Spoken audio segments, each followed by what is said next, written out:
All right, welcome everybody to the Economic Development Committee. County, you do the roll call. All right, Mr. Welton? Here. Ms. Kennedy? Mr. Peterson? Present. Mr. Constant? Here. Mr. Dunbar? Here. Ms. Salatel? Here. Chair, you have a quorum. Thank you. Okay, so, no, Janet, your client's not here. Yep. That's great, okay. Any changes to the agenda? Just have two items. Okay, so who's running the ordinance here? Okay, so go ahead. So of course we tape this, so we want a record. So give your names, and then anyone else who's gonna. Chris, you gonna stay back there? Yeah, I'm just observer today. Bob. I'm just here for small support.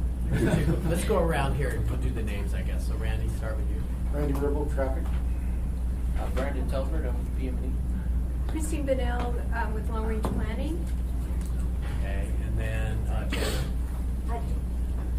Michelle McNulty. Jan Alteen, JW Council. We'll go to Bob. We worked with you. Okay, Bob Dole, building official. Ryan Yell, Planning Department. Francis McLaughlin, the Planning Department. Morning, Carol Wall, Planning Department. And Chris Shirley, Office of Economic Community Development. Eugene Haberman, represent myself. Thank you. And two interpreters. Judy Hartzum, interpreter. Dean Keats, Assistant Councilman. We got everyone at Kiana. Okay. All right, thanks. So, Christine? You gonna- Yes, thank you, Mr. Chair. Christine Bennell, I'm with the Long Range Planning Division, part of the Planning Department. And before you is ordinance number AO 2119-132. This ordinance is going to do updates to what we call AMCR 2190 and then a few updates to Title 21. So we do have a PowerPoint for you. I'm going to go ahead and turn out the lights, and then if you want to move around a little bit so you can see the screen. I got it.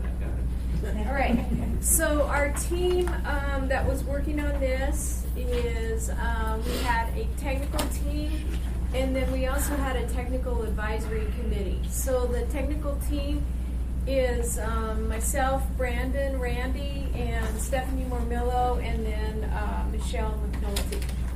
Our technical advisory committee included Jeff Cable, and he's with Cook Inlet Housing Authority, Laquita from Dow, Tamash from KPB Architects, and Bob Dole from who's our building official, and then Steve Connell from Acluna Inc. And for the technical advisory committee, we invited anybody from the development community to be on that wanted to, and these are the folks that volunteered for that. So the purpose of this update is to provide clear direction to the development community and staff on when a private street and when a driveway will be required for a development. So this was a little bit confusing for folks over the years, and so what we wanted to do was just lay everything out. When do you need a private street, and when is a driveway okay for your development? And this is for condo development, townhouse development, and the team will jump in here and help out whenever if I'm missing stuff. So we're implementing the 2040 Land Use Plan, Action Item 4-6 with this project, and it is intended to spur new housing development throughout the Anchorage Bowl. And just so you know, this action also applies to Girdwood and Eagle River, Chugiak area. Okay. So AMCR 2190 applies to all multiple residential dwelling unit construction, and it's on a single lot. And currently, you're required to build a 30-foot wide private street, or sometimes people will come in and ask for waivers. So what we did with this project is give some optional street standards that people could use to help reduce the cost of construction. So the ordinance applies to dwelling units. Let me go a little bit further here.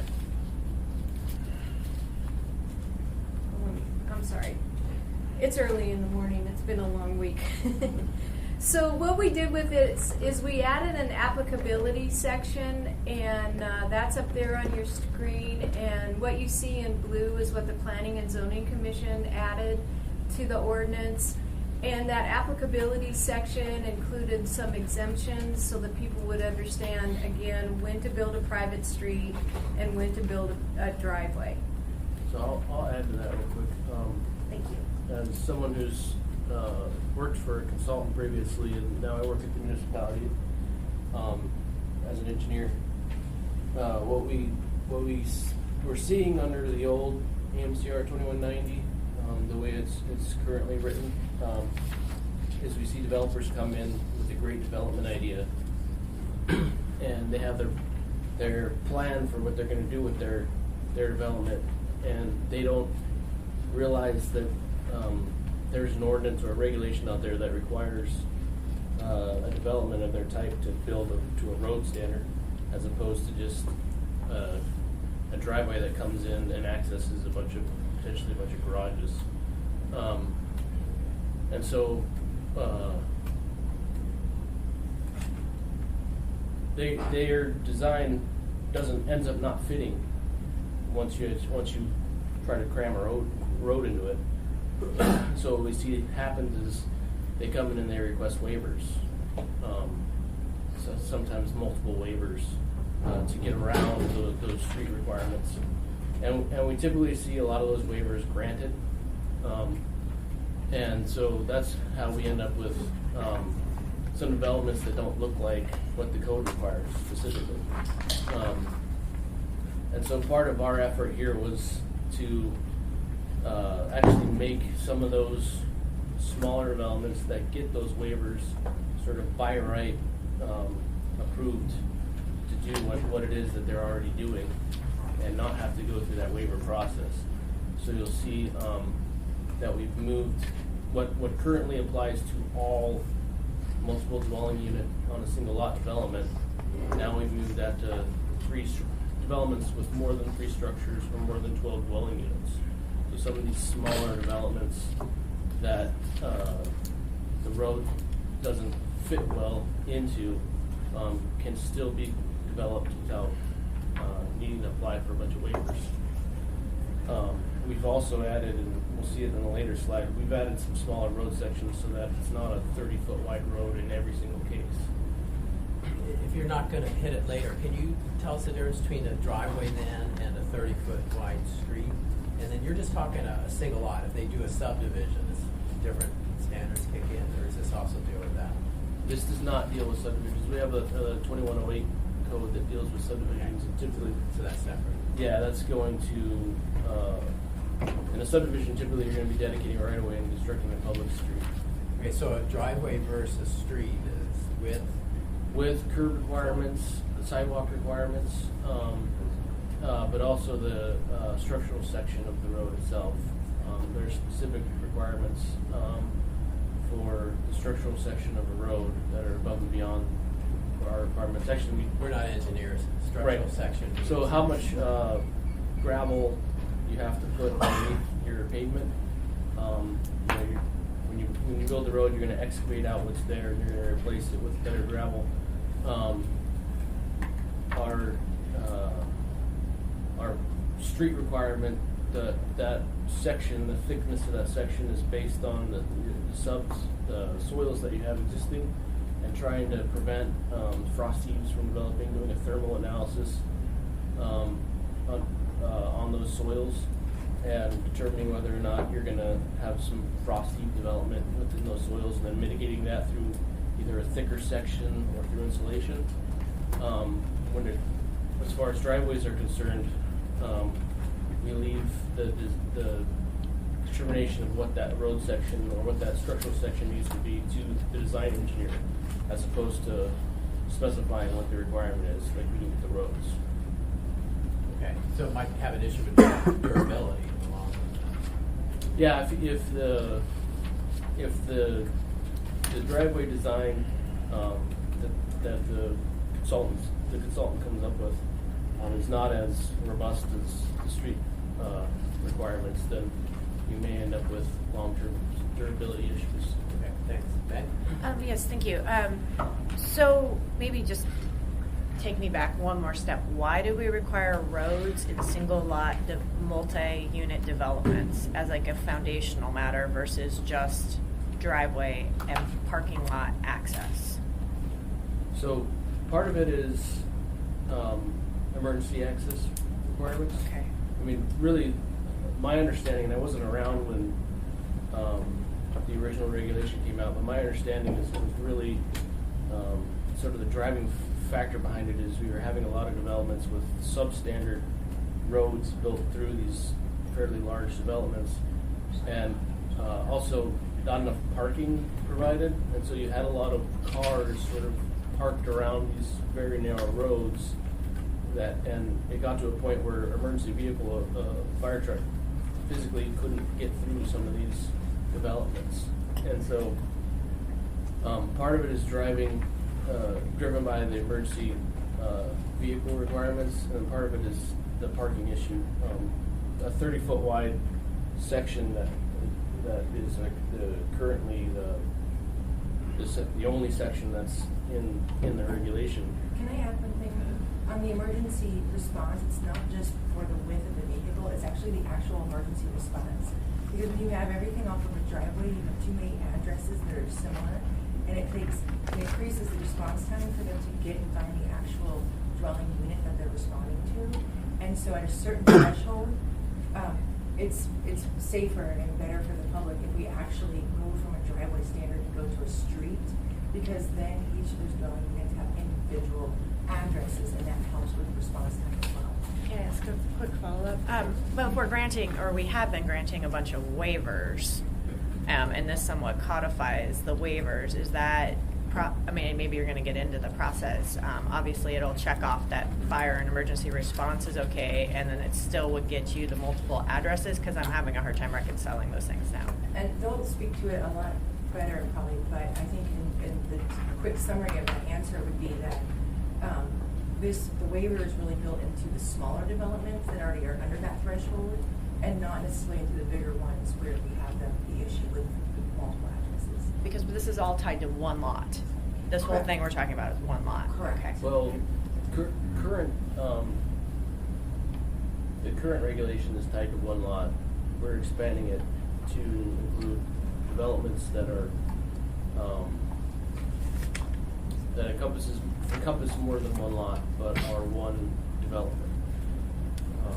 An example of that might be when you subdivide, like you call it back your individual lots, a developer could take and put individual houses, up to 20 or 30 of them on the same thing, so it would look like a subdivision, but it's actually one large lot. So we're trying to get it similar, that if you got a development of that size, you would have to have more of a street standard as versus when you have a development of the lower dwelling units or building structures. You don't need to develop a road standard to serve just that number of units. Randy, excuse me, Mr. Chairman, for the record, you're describing essentially the site condos, correct? Not necessarily. I've seen developments come in that it's on a large tract of land out, and they were interpreting a boundary. It was developed with a road going through. That was developed to road standards. It should meet that, because it's going to look like a typical residential subdivision. I think what they were describing on emergency access issues and concerns in the past are more of the site developable condos, where you've got larger buildings with multiple dwelling units in a very small space. Of course. Yeah, it's a little bit of a separate question, but I think it speaks to the justification of what we're doing here. So if emergency vehicle access is what's driving these standards, I'm curious about the mobile home parks in East Anchorage. So there are a number of mobile home parks in East Anchorage where they're either unpaved or they are so deteriorated that they might as well be unpaved, and you have to drive 2 miles an hour to get through them. So where do they fit into this? Did we force them to build a road standard inside of the mobile home park or not? No, I would suspect, one, that a lot of those properties that you're talking about came in before even 2190 was in effect. 1980s. And mobile home parks, manufactured home, whatever they're being called, have their own standards. I would, though, Brandon or Brandy, do you know if when someone comes in with a new mobile home development, is it the same like a subdivision agreement with the roadways or Francis? Conditional use for a manufactured home community, and they review access. But the roadways aren't dedicated through the subdivision process. No, That's it wouldn't be what- dedicated right away, yeah. So we care up to enter the mobile home park, but within the mobile home park, these kind of standards don't apply. I would say we would look at it similarly if they Yes. had that high number of dwelling units and it was brand new. They would probably meet the same standards that we were coming in if we were building, single family duplex type homes. I'm not familiar with any mobile home developments that have come in to be permitted since 2190's gone into effect. But I would suspect that if that did happen, we would try to apply 2190 to that. Which would probably make them uneconomical, I would assume. And the reason Yeah. we'd want to apply 2190 is because we want to make sure that there's managed guest parking so that we don't have a lot of cars parked along the roadways so that like we were, Brandon was saying earlier, so that we can have emergency vehicles be able to come in and access that area. Okay, you want me to go to Francis or are you on this? There's one development that comes to mind in East Anchorage. I'm not sure what you call it, but it's all those manufactured homes: Honeysuckle, Greenbrier, Fleetwood, Elmwood, Driftwood, and Cranberry. Set off upon the face. Yeah, it's kind of tucked between the highway and DeBar there. So how did that one get developed? I mean, that's new. That's within the last 5 years. Oh, Yeah. Yeah, so I don't have a specific answer to that. Maybe someone here does. But my understanding of that is it's a redevelopment of a existing mobile home development. If I may, Mr. Chairman, that's correct. They replaced old stock with brand new manufactured housing.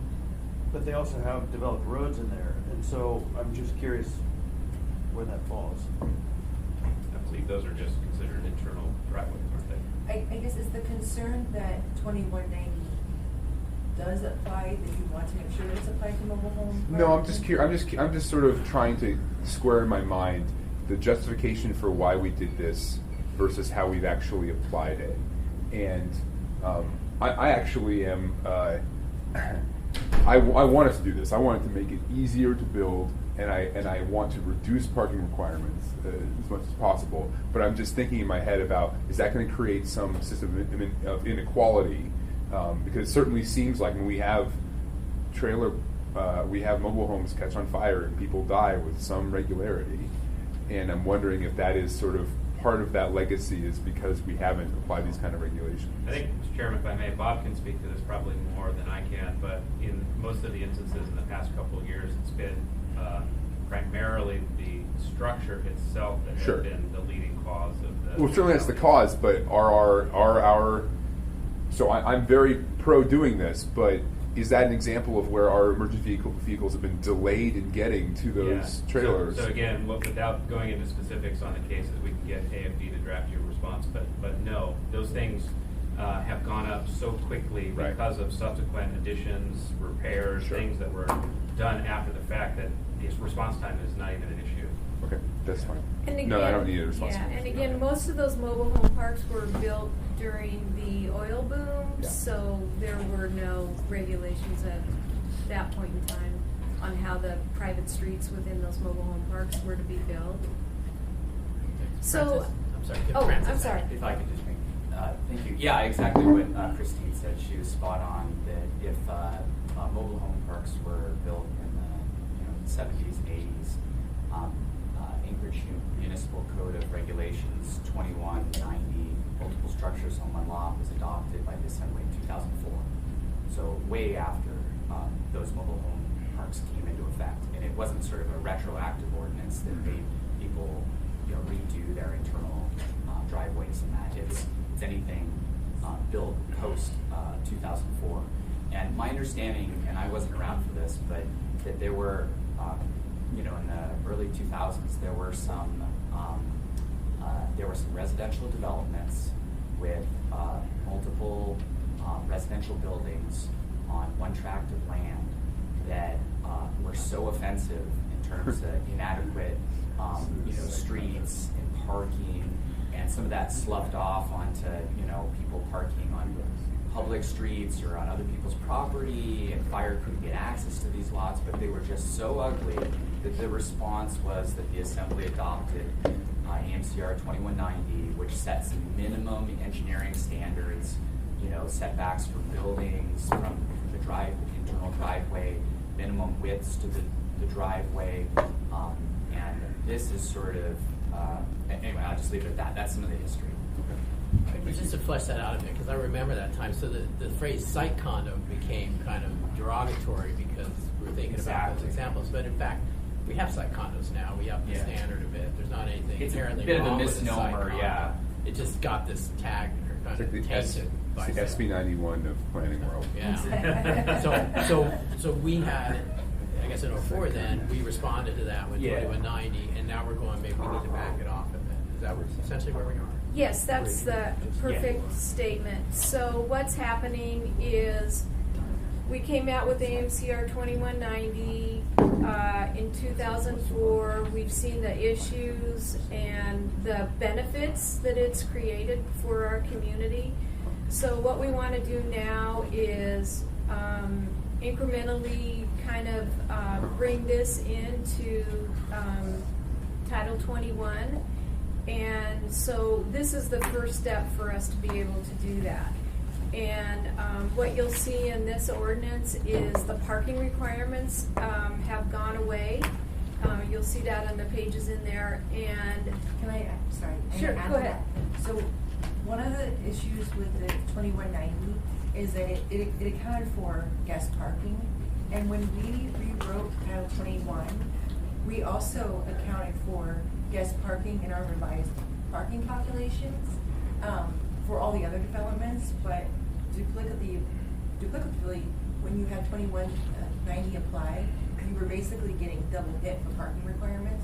So when we say parking is going away, we're removing it from 2190 because it's already now being accounted for in our Title 21 parking requirements. The new code. The new current code, yes. Gotcha. Chris? There's a process question. This has been through planning and zoning? yes, they recommended approval. Is that communication here somewhere? Well, I just printed out the Through the ordinance. chair, it's in your assembly packet. Okay, Yes. we'll be there. We have this. It was introduced already, you've got it.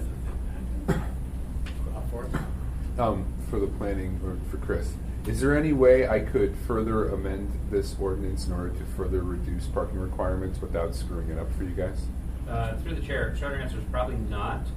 But if you want to dig into it and see where you can nibble around the edges, you've got your staff right here that you can talk to. But I think the short answer is not really. No, because I'm going to ask you to please not do that because You guys ask me that a lot, though. Well, I know because we have a separate parking reduction Sure. study that we're doing, and we've already reduced the parking on this, and now we just need to look at Title 21 parking. So my understanding is that there isn't anything about Title 21 parking in here, Correct. so it'd be adding a new section. So Okay. it would create a limited. Yeah, that's fine. If I might, Mr. Chair, that goes back again to the problem that came up with the site condos, the fact that there was no place to park and people were parking everywhere and fire trucks couldn't get through. I remember this very plainly, and so this is one area we have to be very careful with the concept of parking because people will park at this time. And so we just have to come up with very sensible policies, practical policies. And that's what we're trying to do with the ordinance is say you've got to have some managed guest parking. You're they can't park in certain areas. It's got to be signed. We put those things in there so that guests will know what they're supposed to be doing, and so that the residents that are in a development will know what they're supposed to provide to. Okay, so do you want me to go Okay, on go a little ahead. bit? Okay, so there are some exemptions. This is one of them here. If you're going to build on an alley, you would access your property from that alley. Okay, that's that exemption. And then I'm going to go back just for a minute. These two examples right here are also exemptions. They just have a driveway that, number 5 has a driveway that goes into parking that could be underneath the building there. or is underneath the building. And then example 4 is they come in on a driveway into a parking lot, and then they access the units there from the parking lots. Sure. If I may, Mr. Chair. Is that one on number 4? It's the street at the bottom of the picture. Yes. So Yes, so sorry, we're the putting all street's the very cars skinny. in front of the buildings. So we're all looking at the cars at the buildings at the back of the lot. Yes. No, That's not what- necessarily. No, Gotcha. I mean, it's an example. The driveway could be, or the parking lot could be behind the building. The point is, if there's a driveway or multiple driveways connecting directly from the right of way to a single parking facility, we're not requiring those driveways to be built as streets. We're allowing them to be built as driveways. Okay. Now, if there's multiple parking lots around the site, all connected by a trunk, a connection, a single connection, then we require that to be constructed as a street. And we have an example of that one too. Is that good, Meg? I guess, yeah. Dean? Thank you. Yes, I was wondering about the term common development on multiple lots. That can be interpreted broadly or narrowly. How do you interpret that term? It sounds like a subdivision of multiple lots in a subdivision. So what does that mean, common development?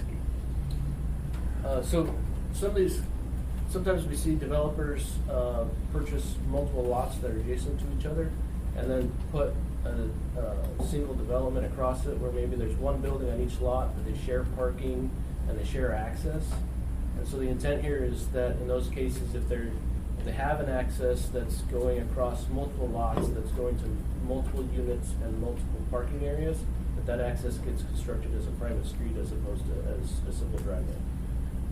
Can you give us an example of something in Anchorage that is designed that way? Like those Alpine apartments on the highway, is that all one property or is that? On the east side, the Grass Creek development, I believe has multiple lots, but it's all one development. Those are the ones that come to mind for me. So is there a minimum number of units we're talking about here? What's the minimum? 12. So it's 3 structures or 12 units. So, like the one that comes to my mind is South Anchorage, up Rabbit Creek Road, and then it's the Holquist development with its 3 units across 3 lots with a shared driveway. But I don't think they were required to put in road standard level. So is that would that be a waiver? Or is this Rabbit Hill? They renamed that road to Rabbit Hill. It's the driveway. That's the driveway. But it's across 3 properties, and they're all separate lots.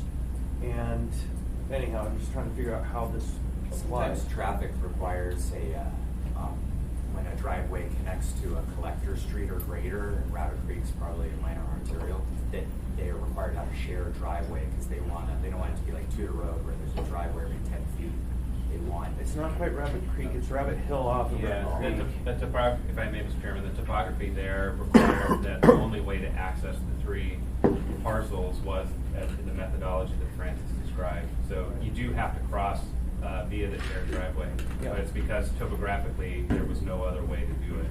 So does that fall under this kind of parameter? Is that an example of these properties? Through the chair, I'll let Bob answer that one, but that was a shared driveway agreement that they came to in the private development side. Yeah, because I guess the conundrum here that I'm seeing, or the interesting question is where do we set the line between forcing a subdivision and a replatting and then allowing multiple units to be operated under one development where we give them special credit or benefits in not going through the full process? And so that to me is an interesting question that I'm not sure how this fits, but that's, I mean, when do we hit I think it's a little bit, this is my favorite metaphor now, I think it's a little bit oranges and grapefruits. Right. So the Holquist development, while they are the home builder, those are 3 individually owned lots. And the only way for them to get access to the right-of-way was through this shared driveway. But let's go back to the general principle, not the specific case, because I understand that's not exactly right. But in this, is there a standard for when a property is supposed to go through the replatting process? I think you'll hit the decision tree, maybe that's the time. Yeah. Because that's where it breaks The out. decision tree isn't gonna get to Mr. Constance, sorry, through the chair, to Mr. Constance's question, because these are, as Chris said, these are apples and grapefruits. They're totally two different types of development as far as, when you're doing a subdivision, someone has a large parcel A of land. replat. A replat, so Okay. that's a subdivision, so Right. you're doing a subdivision replat. Yeah. You have an owner who owns a large underlying parcel that they are going to replat into multiple single lots that they are going to sell to individual owners. And that's when you're doing a subdivision. And then you have development that we're more talking about when you have a common developer and land manager like Cook and Let Housing, who may have one parcel or possibly two parcels that are adjacent to one another, that they're doing a common development under one ownership. Multiple people may live there, but the ownership is singular. Or possibly there could be more than one, but it's not gonna be individual people buying those properties. So they're two different The department types of development. doesn't have a preferred, it's really just depending on what the applicant shows up with. Right, if you have a piece of property that's zoned to have multiple structures on one lot, you can come in and do as the maximum structures that you're allowed to do on that one lot. But then if you have a large parcel and you're going to subdivide it and sell it, then you can do that as well. So they're just two different types of development. So I'll add to that typically when you see a subdivision, you see dedication of right of way, you see a public road built, and then you see public maintenance of the roads. And with these type of projects, they're not going through the planning process, they're not subdividing, they're gonna build a private street with private maintenance. And so that's a decision that a developer makes, whether they wanna subdivide and have a bunch of different lots that all access onto a public street versus doing a development where either they have to manage the maintenance on the long term, or they have to create some sort of body within the development, like a condo association, to do the maintenance long So term. it's just a policy based on what the builder wants or the owners want, as opposed to the department's priority. Correct. Right, and so, but it's governed by what's allowed by Title 21 Obviously. as well. Francis? A good context for why we're all here is that the current regulations add cost to home builders and reduce the number of units that they can build on a property because some of these really arduous requirements. And so I think that the home builders would be big fans because this will reduce costs and allow them potentially to build more 12 units. But the regulations that are proposed here will still protect the public's need for access and quality access to people's homes. Well, and just on that, it's not even that they were arduous, it's just that there's a lot of duplicative standards Exactly. in both the 2190 and Title 21.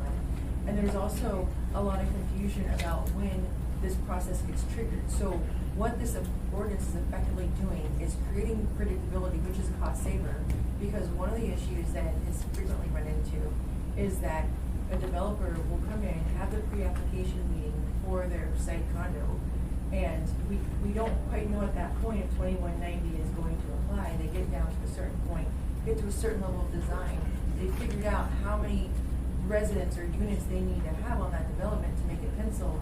Then they go in for permitting, and all of a sudden this additional standard gets triggered and is being applied, which does have, then because of its additional parking requirements and possibly sidewalk requirements, then you're making significant changes, and it's probably going to lose several units, and that's a big deal. If you're at the point where you're in permitting and you find out you have to get rid of even one unit, and you're lucky if it only ends up being one, that's a huge cost implication, and it can kill a project. So this really is about providing predictability. We're making sure that the definitions are cleaned up. We also had definitions that were in conflict with one another and they weren't clean, so now where we have definitions that have to remain in 2190, we've made sure that we're calling a street and not a street here and a road here, and that they're defined the same. So it's a huge cleanup effort, and just kind of taking redundancies out And also recognizing that for smaller developments, we did have there is a typical type of development that's occurring that's resulting in waivers, and obviously the waivers, are being granted because these changes or modifications in the code weren't creating health and safety risks. So why not just change the code to allow these things by right? But again, as Francis and others would say, we're still protecting the public and maintaining the integrity of why 2190 was put forward in the first place. Let me go and start with Bob. Bob? Just from my perspective, coming in as the building official, what you see here is cutting out 3 meetings when they show up. And between every one of those meetings, there's a series of comments and re-engineering that has to happen by the builder to develop it. Rather than start with the standard and then waive it down, but still meet the minimum requirements for addressing, emergency access, and parking, we start there at a point so they can figure out where it's going to pencil out. And also, we don't have to have repetitive meetings and re-engineering and re-penciling. So we'll cut down some billables for the engineers who are designing this stuff, but that's savings that can, for the builders, that can be passed on to the buyers. And I promised Christine I was just going to sit in the back. No, it's okay. It's okay. One more point to add to that. When there were a couple people missing from that technical advisory group, and because if Christine and team would have put down everybody, I think it would have been longer than a slide. But they also were pulling in addressing, fire. Yeah. There was a larger group of people who really were part of that technical advisory that were. So there was a lot of thought that was put into this to make sure that we weren't taking a step backwards or otherwise, going away from the safety we were trying to provide. Thank you. So, we I'm got sorry. a couple more before you're done. I have a question. So, can you explain to me exemption 1? I don't quite understand what it's saying and why that's a good thing that would trigger an exemption. So what we're envisioning with exemption 1 is like a parking, apartment style development with a parking lot and a single parking lot and a single building. And that sort of development would have a connection between the right-of-way and the parking lot that under the current regulation could be interpreted to be required to be built to a road standard, which is excessive for just the connection between the right-of-way and a parking lot. But what if you had a parking lot with roads on each side and you had a connection, a driveway, in and out on either side of the parking facility? That was your previous slide. Right? Yeah, that was the the 2 examples, number 4 and number 5. Are you suggesting that the driveways would connect through the roads? Is a through connection between 2 rights of way? Well, no, I'm just saying no, they're not intended to be able to go out. But what if you did have 2 roads and you wanted to offer 2 different entrance points to your parking lot or to your facility? So, for example, I live in a condominium project, and it actually goes between Rica and East 20th. Now, ironically, perhaps because of what you're talking about, they have placed a gate and closed off the East 20th entrance. But at some point, you could get into the parking lot from either side. So the way I'm reading this is a single parking facility on the right-of-way. It doesn't say that a single right-of-way connection or a single right-of-way. So I don't think that this would... Well, it says limited to 1 or more direct connections. On that right of way. On that particular, okay, on that right-of-way. particular right-of-way. Yes. I don't think I interpret that as needing it to be on that particular right-of-way. I would interpret that as being a single parking lot with connections to the right-of-way. I mean, we could make the term right-of-way plural. Well, so you're saying, that's another thing that's really common, is you have one right-of-way, you have a rather long parking lot, and you have multiple driveways that enter onto that right-of-way. But that would not, you could still get this exemption, right? Okay. And then the other example is a parking lot that's between 2 small streets, and you want to be able to access the parking lot from both sides. But you couldn't get the exemption in that case. I would interpret this as you would be able to get that exemption. I guess I don't understand that language then. Because it doesn't specify that it's a connection to a single right-of-way. It's a connection to the right-of-way. And the right-of-way could be Right. multiple different streets. Right. Is the driver that it's only one parking lot, not multiple parking lots? So that's the issue. Okay. Chris? Yeah, maybe it doesn't really matter, but is there a minimum lot size? If you have number of structures, a number of units, a number of lots, or does it really not matter because those smaller lots are gonna turn into driveways functionally anyways? Or not driveways, They're gonna yeah, reduce, driveways. yeah, they're gonna have a restriction on how they can actually carry. I don't think this has any tie to lot size. So, We got oh, one more, Dean? Yes, I saw in the attachments to this ordinance that the Planning and Zoning Commission had recommended an amendment to the decision tree about extension number 1, but I wasn't clear if the ordinance incorporated that amendment or if it's we included it, yes. so that is included here.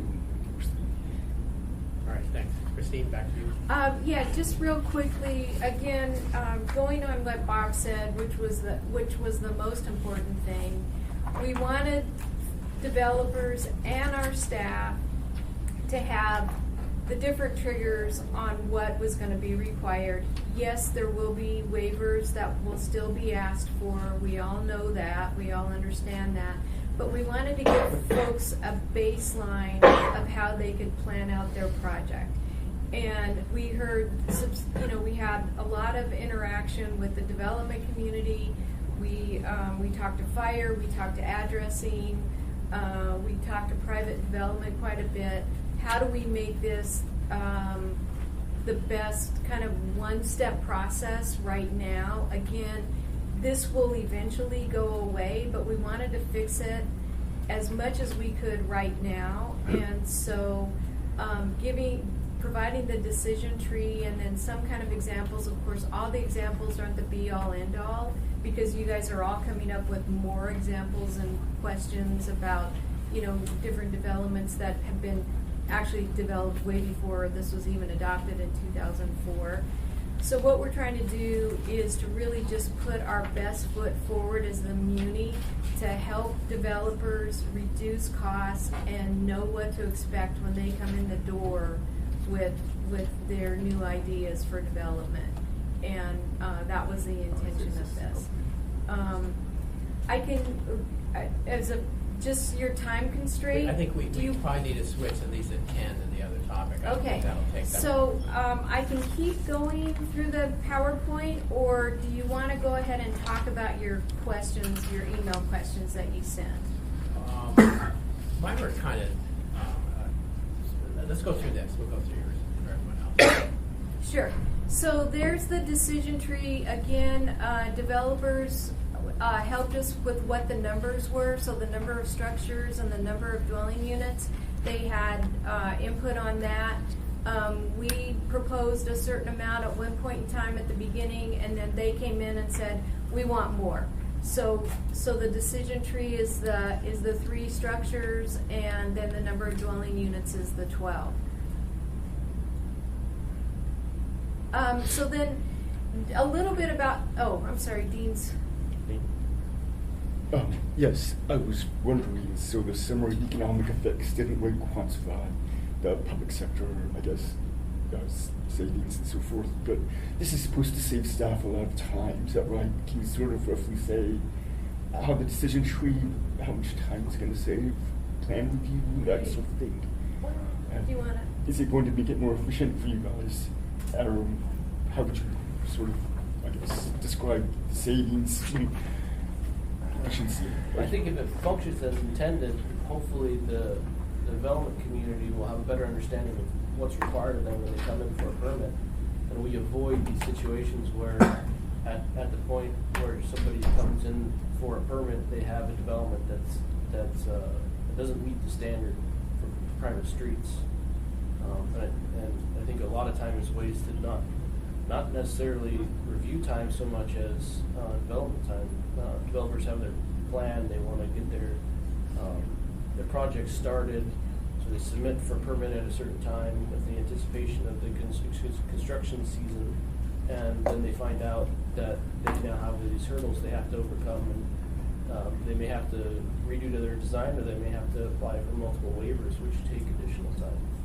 But I don't have a sense, unfortunately, I don't have a sense of exactly how much time that would save. Did you want to say something, Bob? I'm Bob Dole, building official. I think it will, for us, save a little bit of time, but the real bulk of the time it will save is after those meetings where we say this doesn't meet standard, redo, or this is how far we can go, or submit this waiver. And I think that's the real savings will be for private sector, not for us. Thank you. Is that good, Dean? And time is money. Sure, thank you. Time is money, and so that's what we're trying to do, is save developers money. Good, thanks. Yeah. Pete? Thank you, Mr. Chairman. What's a Werner street development requirement? Okay, so a Werner is an optional street. So just real quickly, this table is being included in the ordinance. This has the similar requirements to 2108.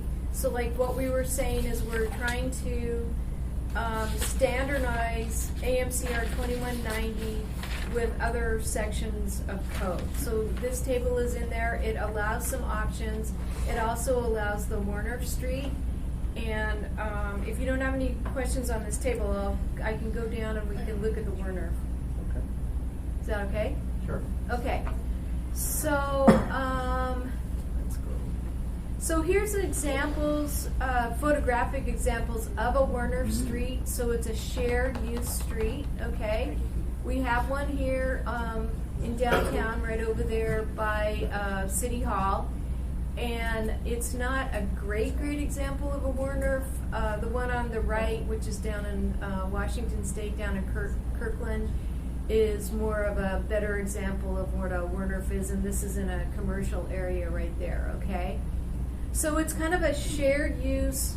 There's not curb and gutter out there. It's flat, it's easy to walk around. You can, you've got your parking, you've got your driveway, you've got your street amenities there that you see with the landscaping, the lighting, and then you also have your nice sidewalk right there. Now this is a commercial example, okay?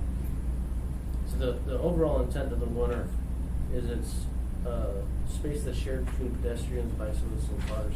There's no specific space for each of those entities. They all share the street. And so you may have a pickup basketball game going on in the middle of your street, and your car just has to move slower and have the game pause so the car can get through. The other thing is you may have a great deal of pedestrians on the Werner Street, and a car just has to move behind the pedestrians at their pace, as opposed to having a place where the pedestrians are supposed to be so they're out of the way of the cars. Thanks. Dean? Yeah, the examples here show commercial areas, but this ordinance and specification is for dwelling units in residential areas, residential lots. Do you have examples about Werner, I'm not sure if I can say that, Werner Street in a residential, I guess? Well, we provided a drawing, yeah. We don't have any residential examples here, do we? Yeah. Okay. What about that one on Neighborhoods off, I think Spinard, I think it's 32nd, because when that was last year made, they called it a Warnoff thing. You drive in, go into the garage, you're not supposed to park on it, but it's pavers and it drains to the middle. That's more of an internal parking courtyard type setup, which has the same example on a large thing. The actual, I would preference the street itself. Right, the street there, yeah. Well, that's how Tomasz presented it when he showed everyone. However, you could take that similar design to a private street, which might need to be at 30 feet, but you want to use a one optional street standard. Develop it smaller so you can have the shared amenities that was discussed in a residential development type standing. So your example is close for the internal part of the lot, but we're looking at more that I would be turning off of Spinard onto the private street that would be developed to the Werner standard. So this is a Werner Plaza, and we're talking streets here. Yes. So the Tomasz's project was more of a parking courtyard, and in Title 21 it talks about that. we're taking it farther and we're saying you can build a Werner Street. Okay, good. Yeah. Thanks. Meg? Yeah, I'm having a hard time reconciling this with the idea of infill housing that can be higher density than multiple units on a single lot. I'm thinking there was one over in Spinard across from the Millennial Hotel. It was 4+, it was a cook inlet, kind of on a corner lot. So I'm just trying to envision how this works as we work toward infill housing and the 2040 land use. Because if we start to require, I guess I'm just, like, those are things that are happening on already kind of established streets. Are we then saying you need to put in a private, like, someone reconcile it for me or dispel my misconceptions? So under current 2190, the requirement would be to put in a private street. Whether if it's multiple dwelling, if it exceeds 2 dwelling units or 3 dwelling units or more, the standard would be to put in a private street, and then you'd get waivers down from that standard. With this, we're going up to 12 units. So to allow a development like that may have gotten waivers to be built like it was, to be on automatic, easier through the system. So not having to I do it. understand this kicks in at 12 units. If you're greater than, except for the exceptions, you have more than 3 structures, so 4 buildings, 4 separate buildings on a single lot, private street would be required. You have more than 12 dwelling units, which you could develop an apartment complex, multi-story, could have 20 or 30. They may provide parking in the parking garage, so that's where the exceptions come in. So for a typical development, 4plexes, 3 4plexes would meet the exception. They would more to a driveway standard than the private street that's currently required. Okay. So it's still applicable how they want to develop and lay out the site. Sort of goes where the parking lot's located. We showed one example. It could be in other locations, but we need to apply it similarly across. I can't see a private street working on the infill because there wouldn't be room Correct. for a Right. street. And You are on an already established street And most of oftentimes. those would probably qualify for the driveway. Yeah. Okay, I just need to make sure I can envision it. So Michelle Well, and then I just wanted to, I noticed that Carol's put her hand up a couple times, so through the Oh. chair, I think Carol. Oh, wait a wants minute, my I'm hand. sorry. That's okay. Through the chair, you wanted examples where housing was in the mix. Asheville, North Carolina on Wall Street. It's an infill project. There's apartments. Part of that development, there's commercial on the ground floor. And so that, if you're thinking about looking for an example of where there's housing in the mix, you might Google Wall Street, Asheville, North Carolina. All right, thanks. And Dean. Thanks. Is the benefit to a developer of the Werner Street design that the point to meet this narrow reasoning so they have no more space? Is that the benefit to a developer using this? It sounds more expensive. So there's 2 benefits, and you guys can jump into. The developer would not have to build a separate sidewalk. The pedestrian facility is in the Werner, okay? And then the Werner could be a narrower street too. The other one's Is it 24 And you don't have to build the versus curb and 20 gutter. feet? I think Randy?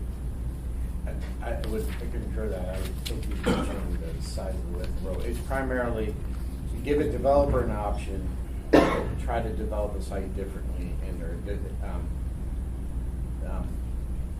if you went with the table and looked at the table, it only kicks in at certain level streets. So if you have a development that has a larger daily traffic need, more cars going down because you have more units going in and out down there, it may not be an acceptable option.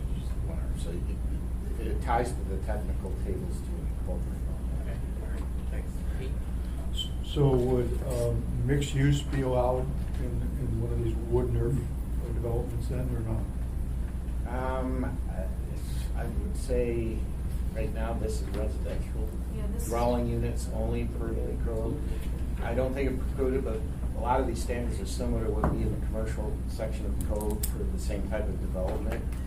So I would think an optional street standard would be applicable in a mixed-use development under current code. I think there's called parking reduction is a Werner. And like I said, we're trying to expand the Werner definition in there, so it doesn't prohibit it. It's just not, this is just primarily for, I believe, the residential type development. All right, thanks. Thanks. Michelle? Well, I think Randy answered. Okay. All right, Christine? Do you Carol, want me you to? could sit, if you sat there, I'd see if Actually, you. I have to take off, I've got a 10 o'clock, but, Okay. most of the warn-outs in other places are posted 15 miles per hour or less. So it's not a street you would choose to, you know, save time on. All right. So here's what we went through for our public participation, just real quickly. We kicked off with a lunch and learn with the development community way back in March. And then we published the document online on March 13. We went to Girdwood Board of Supervisors. We had the Planning and Zoning Commission work session early on. Had a public open house here. We met with folks out in Eagle River. Also went to the Federation of Community Councils. At that point in time, if anyone of the community councils wanted us to come and share about it, they asked us for it. We had a planning open house for the first time where all of our planning teams had a big group open house in May, and I think some of you guys came to that. And so we had our project out there, and then we published the public hearing draft in June. We were going to go for a public hearing in July, but then we postponed that to August and to give people more time to comment if they needed to. And then they had the public hearing in August, and then now we'll be going to the assembly in December. The two technical advisory committees, we tried to keep them really focused and gave them the information that they wanted to have input on. And so they did a great job for us with that. And then they helped us work through all the comments that we had gotten on the public hearing draft. And they actually, and the technical advisory team, which was Laquita and Tamash, and then Jeff, were the ones that basically answered and made the comments on the public hearing draft that went into the packet. And then Michelle routinely briefs the Home Builders Association, and so each time she was briefing them through this time period, they got an update on what was happening, and if we heard any issues at those meetings, then we discussed that and talked about that too. And that's how we came to that higher number too. And they also were highly represented in the initial lunch and learn that we had. Yeah, yeah. So, Yes. Forrest? Yeah, I have a question for planning and a question for John. Question for planning is, why did you set the public hearing and approval so far out from introduction here? Were you sort of pessimistic about our ability to absorb this material, which is totally understandable? And then my question for John is, sometimes we do committee resolutions, not resolutions, but we vote to say we should support this, and I would certainly like to support that. Are you comfortable doing that at today's meeting, or is the intent, because it's so far out, that we're going to have another CED meeting or a work session between now and then? I think that would be decided by us. Generally, we've done things for support for like the marijuana licenses. I'm not aware of for something like this. I feel like we have could. once or twice. I think it's just this kind of discussion is a lot easier than doing it certainly at our Tuesday meeting. I'm not really comfortable. I haven't had a chance to go through the planning and zoning packet and all of this. And I think it's premature to make a recommendation. Yeah, if you go through this thing, I mean, I think it's. I mean, I didn't see any real crisis issues here at all. You know, I mean, some interesting points. So, but it definitely you want to go through the fat packet that we had in our. Did you go through the? No, I there's a skipped lot it. more in there. Yeah. that's when the clerk calendared it, so we have to, on December 3rd. I don't think if it's not a timing issue. I mean, you want it before plans start coming in, which is probably about then. Yes, So yeah, we're that's what good. we're trying to do. Right, so Yeah. if that works for you, I think we're. That works for us. So I think, I mean, my sense is if everybody goes through this, if at Tuesday's meeting, someone goes, you know, this is a lot, can we learn more? Maybe we do something in it. But it won't be a Tuesday's meeting. It won't be on the So it was agenda. introduced. It was introduced, It was yeah, introduced that's right, last last meeting. week. There's going to be nothing between now and December. I haven't had a chance to read it. Right. But I But I don't think a lot of our colleagues are gonna go back and like, you know. Or it's gonna get delayed. Yeah. It's He needs a work complex. session or it'll get delayed. Yeah, I agree. Okay. So think that's you want me to probably- schedule a work session? I think. Think we need to do that? Because that was the plan here. Well, this is what I'm saying. If we were to pass a resolution like that, what we would be saying is, yes, we have looked into this, and I think our colleagues would probably trust us and pass it. If that's the We have case- done that with other things. It is relatively uncontroversial, Dude, but I- complex. Okay, right. We should have one more committee meeting then, and just have a chance to read through it before making a recommendation. Maybe I'll bring it up at the meeting, just when we do our introductory comments. I'll say, we looked at this, we went through it, we had a presentation, everybody should go read it. And if we got questions, we could do a work session if people request it. Or they could come visit us if we did a CED meeting. They could come visit Or we could do CED. it down in here. Like, I'll that's the check the intent. schedule. I think we have time. We have. Well, I see two different things. We have an opportunity either. We have another committee meeting where we have an opportunity to read everything, come back and make a conclusion that we recommend to the body. Or we have a work session where everyone gets together. You know, I don't know that we would have this committee and say everyone come, because we've already been through half of this and or more. So I think really the decision point for us is, do we want another committee meeting or do we want a work session? I think our colleagues from West Anchorage are going to need one or the other, or they will ask for a delay. Yeah. If I had my druthers, I think what the clerk should have done, no shots to them on this, but they should have set the public hearing out to one of the November meetings, and then probably what would have happened is we would have got to this point, one of our colleagues would have requested a delay, and we would have done a work session in between. But right now, our other colleagues don't realize, I think, what's about to happen. And so you're unlikely to get passed on December 3rd unless we do something between now and then. Well, I think the development community would love to have this done so that they can start, you know, they're gonna be designing, planning, you know, they're starting to come in now. So the sooner we can, get this adopted for them, I think they'd appreciate it. John, would you ask whomever's liaising with them for them to communicate through the Assembly's email listserv so we all see that they are interested and supportive? At the last meeting, there was a move that was made using them as a kind of a useful tool when we didn't have any communication from them, and so it's hard to know if they actually had an opinion. I'm happy to do that. That will help facilitate passage on the 3rd. You know, we got the letter complaining from the home builders 2 days after our vote or something. That happened Like, okay, too, This yeah. doesn't work, you know. And I see you've had them involved. And there were a couple. I hate to have the staff come and do a work session. That's exactly what we did here. So let me make comments at our Tuesday meeting and say, hey, this is coming. If you have questions, because I think we've covered it, and if you think Austin and Cameron have an issue, say we could have a work session, or maybe you could just sit down and meet with them. Okay. That might be more Sure. efficient for you. Sure. Let us know. And if they read it and they're good with it, then we could, let them make that decision. If they want a work session, we can have it. But that's a lot of staff time to do what we just did here. And I think here we have some interesting questions, but nothing are crisis issues. It's a greater understanding we have now. So does that work? So we just let them I'll bring it up on Tuesday and see if we have some comments, and then decide, of course, from there. And we can either do it here or a work session if it's requested. Okay. I mean, this is a fat packet when you read the whole thing, but it really is a simplification. It's pretty well presented, I think. And there will be some issues that we're not addressing with this, and you know, I think we've tried to be real clear about what we could and what we couldn't address with it with the home builder community and the developers. So there's more to come.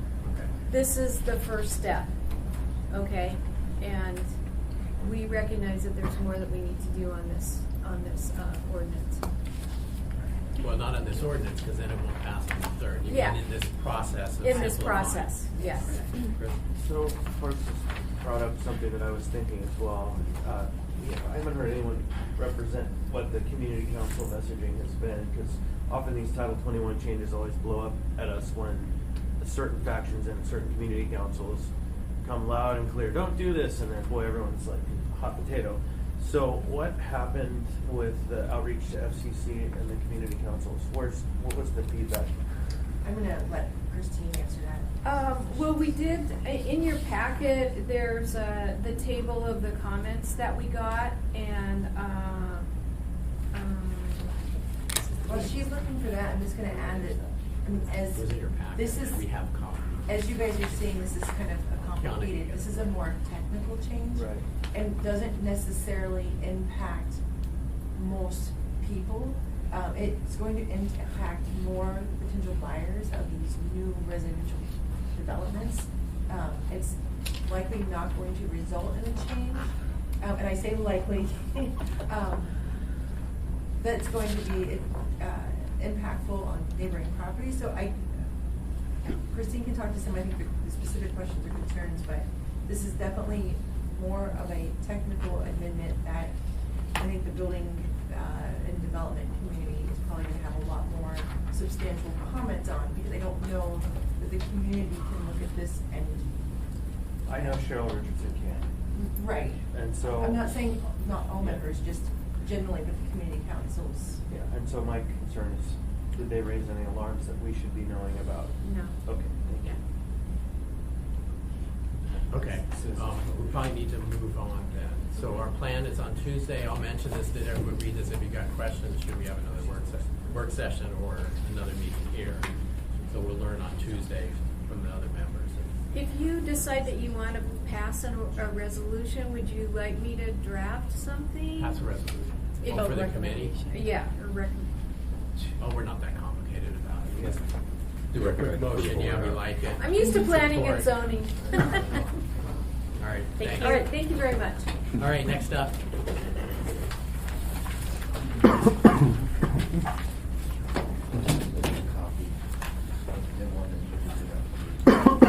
Excuse me. Yes? What do you want?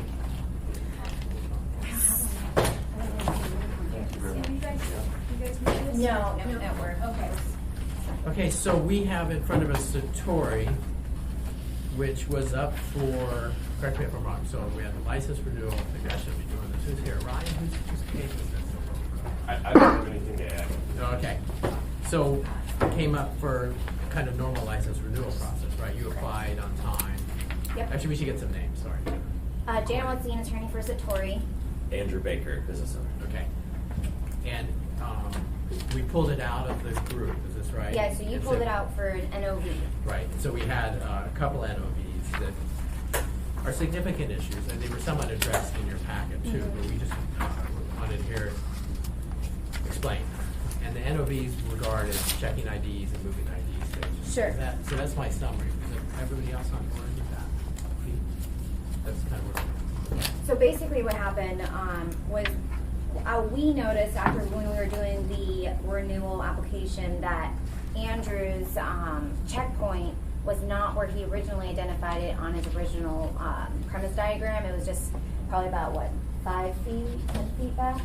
10 or 15 feet. 10 or 15 feet back from where he originally identified his checkpoint. And so we filed an MJ-14, which we passed through the Muni and then submitted to the Marijuana Control Office.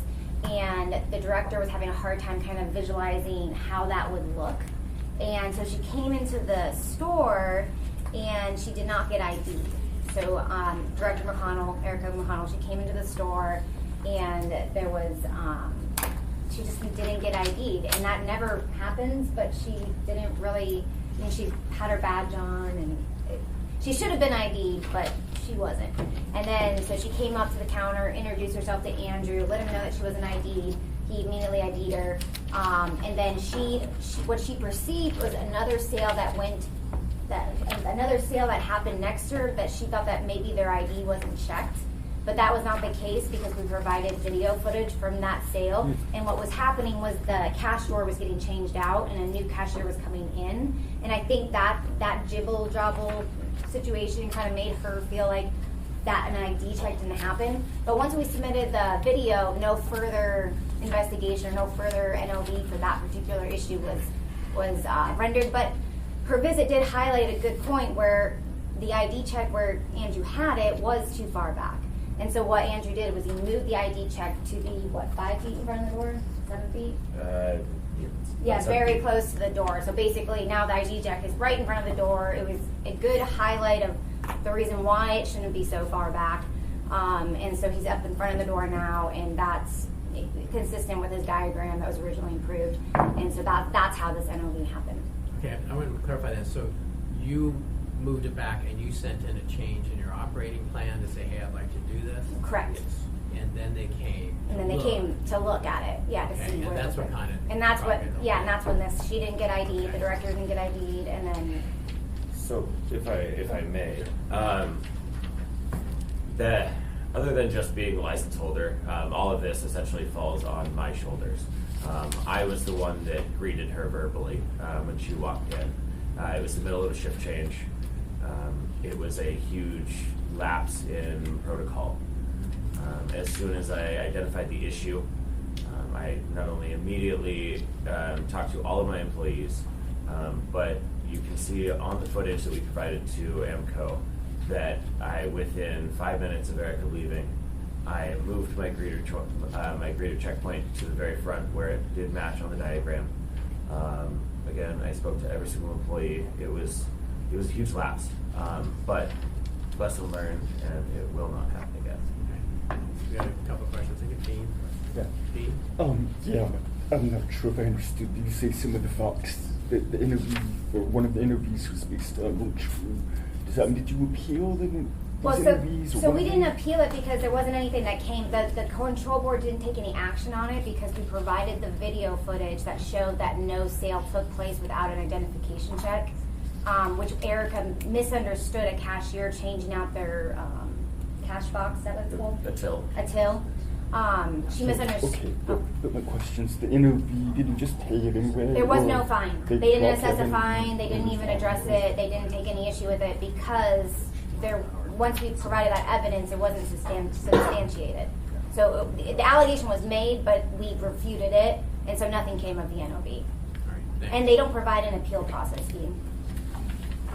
Forrest? I was just curious why you wanted to move the checkpoint back in the first place. You want to answer that? Honestly, the only reason was easier flow of business. Because it's such a long space.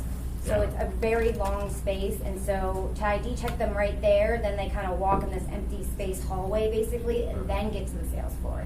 So where he wanted to move the ID check was right at the beginning of where the sales floor would be, or is. It's about a 30-foot walkway from the front door. Really So the retail space is 4,200 square feet, just to give you a scope of it.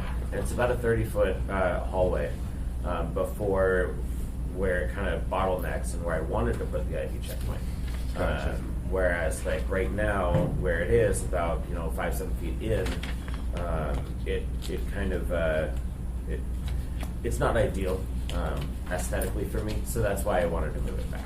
And plus then, the other thing is a little bit of a safety issue. You've got this gal up front by herself, then she's basically 20 feet away from everybody else. Is the only other. But you've decided that you're going to move it back just because of this. After that situation, I don't think the director is going to recommend approval after she came in and got past the ID check without getting ID. Fair enough. All right, thank you. Pete?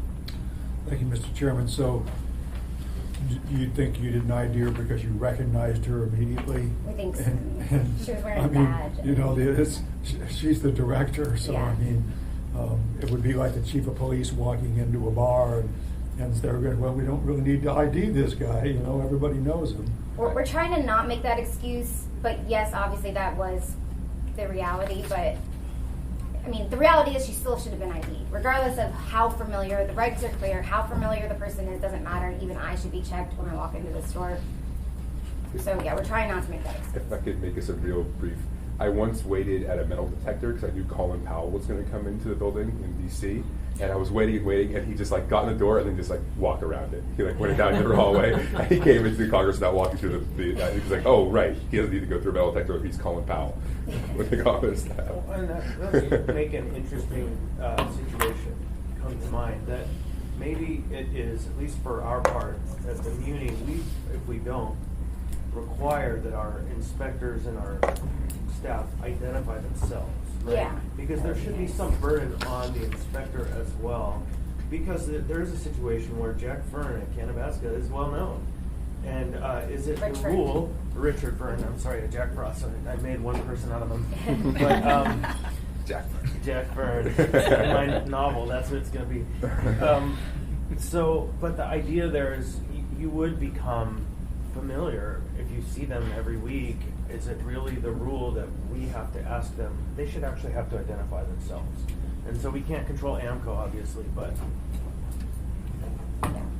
Bob? Hi, Bob Dole, Development Services Director. I've been along with Rich Fern and Elaine to visit us to Canabasca. We offer IDs when we go in. Yeah, I assume And that that's would our be normal the case. practice. We don't want to be the gotcha Right. to cause the infraction. And I agree. That's So just we do common that sense. as a matter of course internally. We offer IDs. And I've never seen the city officials not do that exact protocol. The thing is with enforcement and AMCO enforcement, not community enforcement, we've been told by enforcement, you can't ask for IRDs, you can't make us sign the visitor log. So it's, usually they'll offer it, but I mean, we've been told that before, and I've gotten incomplete letters back from applications when I say, that even enforcement's ID will be checked, just, as good protocol, because you don't know. It could be somebody that's pretending to be enforcement and may have high turnover, but. We're the kinder, gentler. Right. Well, I would offer when this proceeding is complete and we're no longer having this conversation, maybe send us a letter along the lines of that, and we could maybe appeal to the reason of them, but not until this proceeding is done. It's a different question. It is. You're in a tough spot with the IDs. I know from my experience, we don't get checks anymore, but we used to ID checks, and one of my guys once ID'd the mayor, but it was Knowles. He was like, he did it in the park. But I had a customer. I shop here every week, and you check my ID on my check, and he was furious because he wants that person first. I got this relationship with you, and you're checking my ID. I mean, you must deal with that. I mean, did you just say it's the rules I have to do it, or is it because the pressure to not do it is very strong? Yeah, per regulation is kind of our spiel. Yes, we get it all the time, especially if somebody forgets it at home.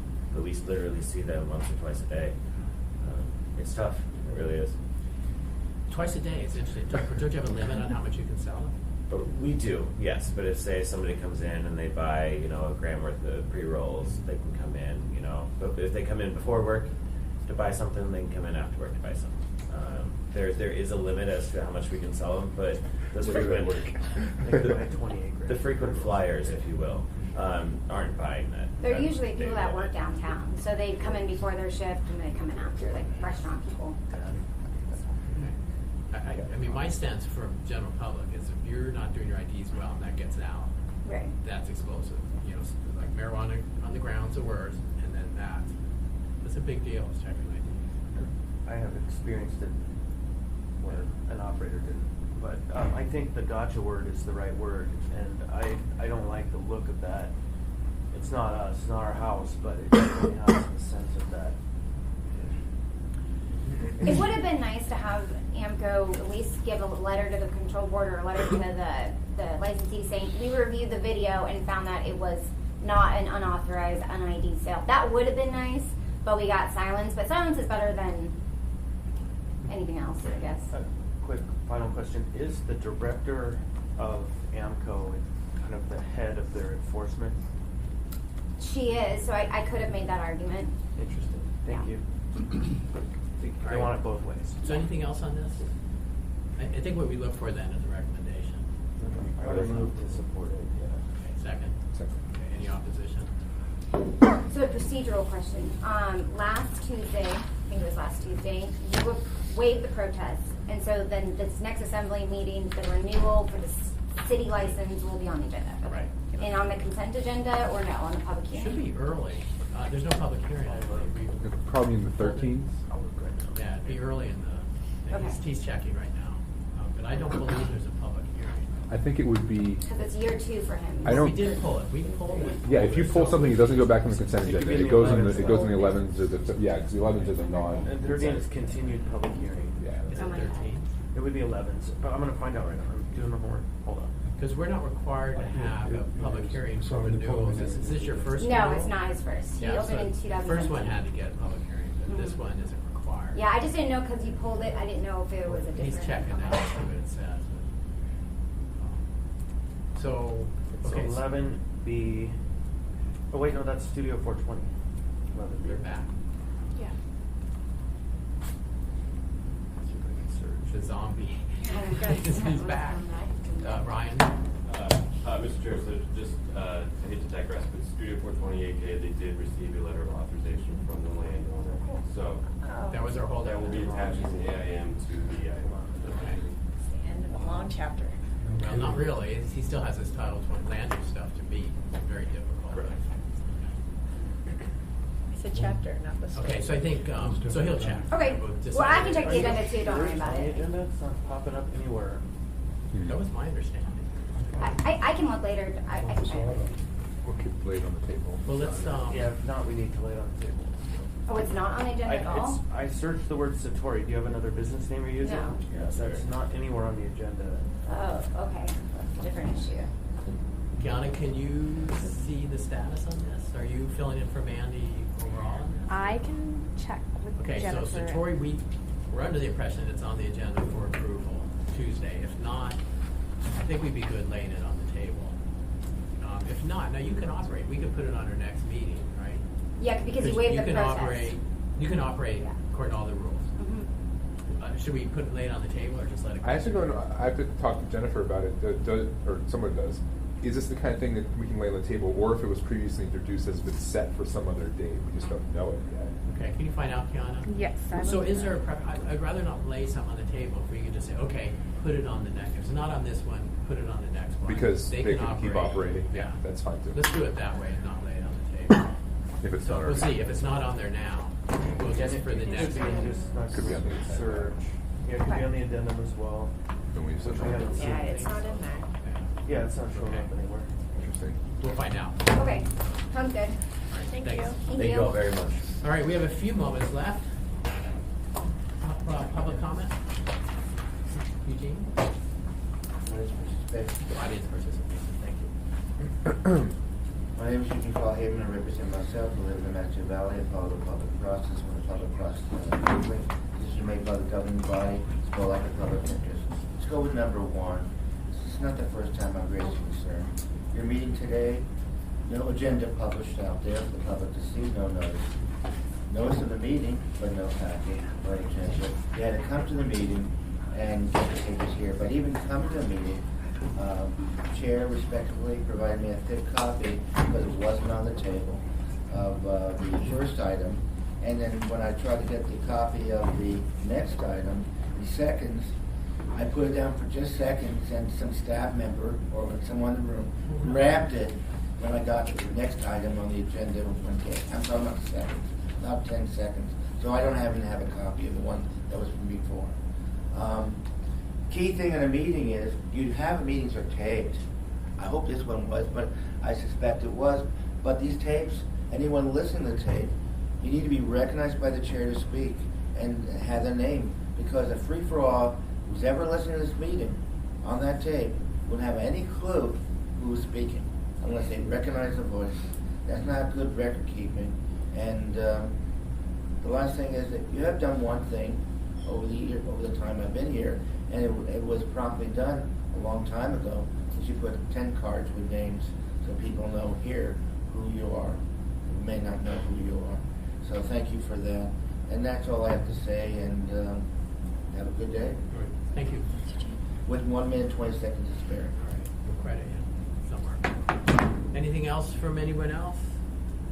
No? Thanks for coming. Ryan? All right, we adjourn? Yep.